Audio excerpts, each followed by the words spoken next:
So guys, eto na yung 450 NK ng CF Moto. So ang available color na nandito ngayon sa display nila is color white. Ayun, so nakita na natin in actual si 450 NK ng CF Moto. Tara, silipin natin yung kanyang mga parts.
Yung kanyang front and rear tire may red stripe rito, which is added sporty nung bike na to, pero this is actually a naked type.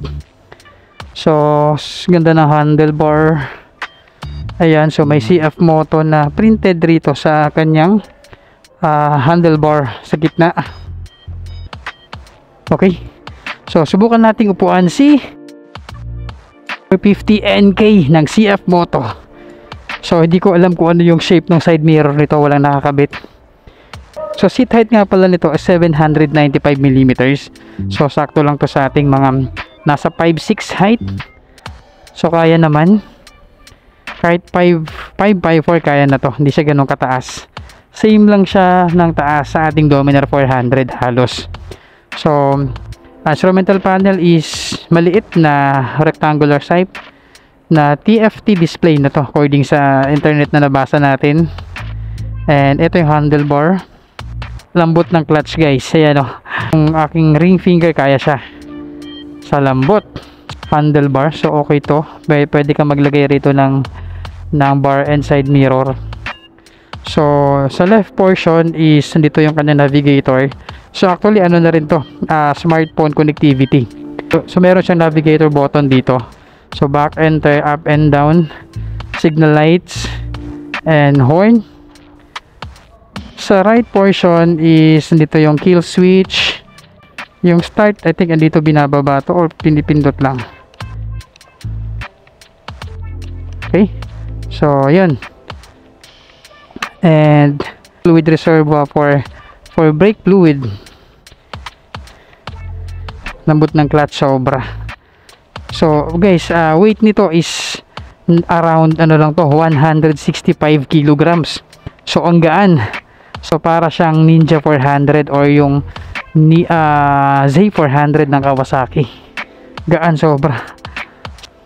Ito yung shape ng kanyang harapan. Ito yung tayo natin.